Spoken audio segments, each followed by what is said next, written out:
Hola y bienvenidos a un video más de Reflexiones Diri. Hoy vamos a hablar del tema de ¿es legítimo o válido o comprensible siquiera? Ni siquiera desde el punto de vista de que lo valido, sino de que lo entiendo sus razones y hay sentido, más no lo comparto, ¿no es cierto? Sobre evadir la realidad para así soportarla. Quizás a muchas personas se les viene a la cabeza que evadir la realidad significa drogarse, cuando en realidad es cualquier tipo de condición momentánea o trastorno en el cual la forma común y en estado de vigilia o lucidez para así poder no enfrentarla. Esto se aplica no solo a las sustancias, se aplica a incluso cosas que no tienen nada que ver con sustancias. Por ejemplo, si eres una persona que tiene tanto miedo al fracaso, al rechazo, que defiende sus ideas a morir hasta un punto irracional y está dispuesta a defenderla con uñas y garras porque cree que si se equivoca, su valor como persona se reduce, esa persona quizás construya una personalidad que le hace autoconvencerse y mentirse. Por ende, evade la realidad. Cuando la realidad es que no es correcto lo que hizo, pero él va a intentar obviar todos los fallos y las pequeñas cosas buenas van a ser suficientes para que valga la pena lo que sucedió. Esto sucede también bueno, la mentira en sí misma es una forma de evadir la realidad. Podemos entender la mentira como una manipulación de la realidad. ¿Qué pasó? No, pasó esto, sucedió aquello. Al final con una intención, y ese es el tema. Muchas veces la mentira, cuando es un error, no es tan grave que cuando es a propósito. Porque yo, por ejemplo, podría decir que, no sé, hoy día es domingo, estoy grabando este video, podría decir que es sábado. Eh, pero porque me equivoqué. Me equivoqué, no pasa nada. ¿Ok?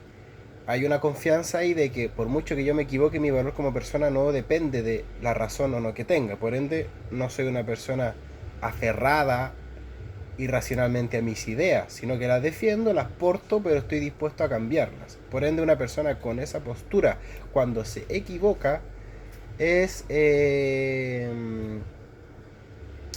no se siente derrotada, no se siente humillada.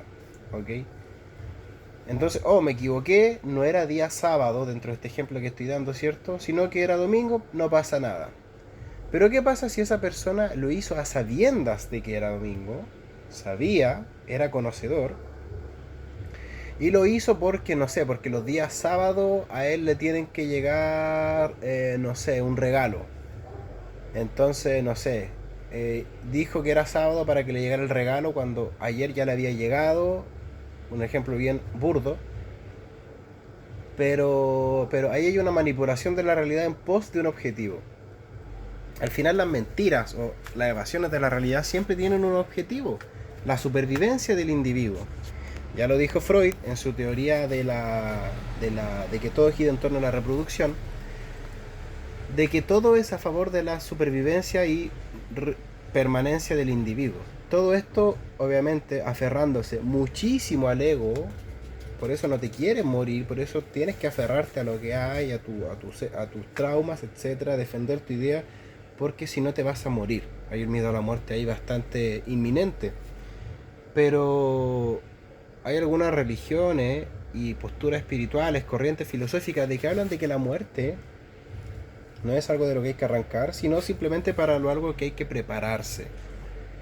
Entonces, si tú enfrentas los traumas o el miedo o los miedos más profundos, no con un miedo de raíz que es el miedo a la muerte, sino con su justa medida de descontento. Por ejemplo, te iba a venir a visitar un amigo que tú tanto querías. El primer sujeto, el sujeto A, que tiene un profundo miedo a la muerte, muy apegado a su ego, muy traumatizado, y este amigo le dice: no puedo ir porque hay lluvia, no podré ir. Sé que era tu cumpleaños, pero no podré ir a ayudarte. Esta persona, el sujeto A, le va a decir, quizás para quedar políticamente correcto, bien, no pasa nada, se entiende, pero en el fondo siente un profundo miedo al abandono, miedo al rechazo, y lo que simplemente pudo haber sido como una velada solitaria, obviamente con pena porque no fue tu amigo, te planificaste, etcétera, ahora se convierte en un ataque de pánico, en una angustia, y quizás esa persona se ve impulsada a drogarse o a mentirse a sí mismo y a potenciar toda esta idea de no, él no vino porque le pasó esto, pero en realidad no me quiere, y ahí empiezan a aflorar los traumas, ¿no es cierto? El miedo al rechazo, el abandono, etcétera. Hay un apego muy inseguro.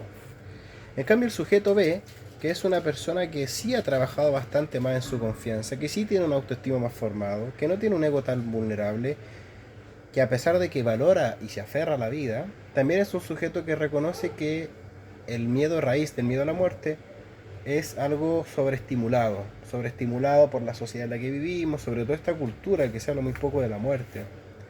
Entonces este sujeto, el sujeto B, cuando le llame a su amigo y le diga no podré ir, me pasó esto, él dirá, ok, no pasa nada, le dará pena, pero seguirá con su vida porque sabe que no necesita arrancar y anestesiarse porque no afloran estos traumas. Ahora, no es necesario no tenerle, o sea, no es necesariamente bueno no tenerle miedo a la muerte, ¿ok? Pero cuando ese miedo es sobrecogedor, se termina manifestando en un montón de traumas muy grandes y que muy posiblemente te hagan zancadillas en tus relaciones contigo mismo y con el resto de personas a lo largo de toda tu vida. En cambio, si tú eres una persona que sí, respeta la vida, pero también reconoce que todo es temporal, que todo es perecedero, que al final en algún momento lo que estás se puede no ir, ves las cosas un poquito más desde fuera, no estás tan dentro. Hace poco me metí a un seminario de una reprogramadora inconsciente, Marga Hope, y ella hablaba de un concepto, porque ella era terapeuta. Entonces ella identificaba a dos tipos de personas, las personas cielo y las personas tierra. Las personas cielo eran personas muy soñadoras, muy idealizadas, muy positivas, y las personas tierra eran personas más tiradas hacia lo negativo, muy aferradas a la realidad. Pero como están tan cerradas en su zona de confort, suelen no avanzar. Y las personas cielo, las personas muy soñadoras, suelen no concretar. Entonces tiene que haber un punto de equilibrio medio. Y este punto de equilibrio medio, retrocediendo al miedo raíz, desde el miedo a la muerte, es identificar que si bien puede ser trágico, no es el fin del mundo. Es el fin de tu experiencia, de tu vida, y mientras estamos acá en este absurdo, ¿por qué no disfrutarlo, pasarlo bien y compartir este regalo con más seres? Y como esto es una bendición, estoy dispuesto a compartirlo con más personas. Es ahí donde las personas están dispuestas y son más positivas a hacer amigos, a abrirse, a ser vulnerables, a atraer personas al mundo, a adoptar, a tener hijos incluso. Pero todo depende del miedo raíz. Entonces, volviendo a la pregunta inicial después de todo esto que hemos levantado, ¿es válido o comprensible que una persona quiera evadir la realidad? Por supuesto que sí, porque es la forma en la que esa persona afronta esto. Nadie pide vivir y quizá una persona ha sido tan miserable en su vida que su vida es muy triste y solo quiere que se acabe, pero no carece con la fuerza de hacerlo. Entonces va a sabotear constantemente su vida con marcas de sufrimiento, con castigándose, y va a ser una vida bastante dolorosa, bastante dolorosa. Es curioso porque algunos filósofos alemanes muy populares tenían muy marcada esta idea de que le habían pasado muy mal en su vida. Seguramente habían figuras de apego primordiales, disfuncionales, había mucha vulneración y crecieron con una teoría de que esta vida apesta.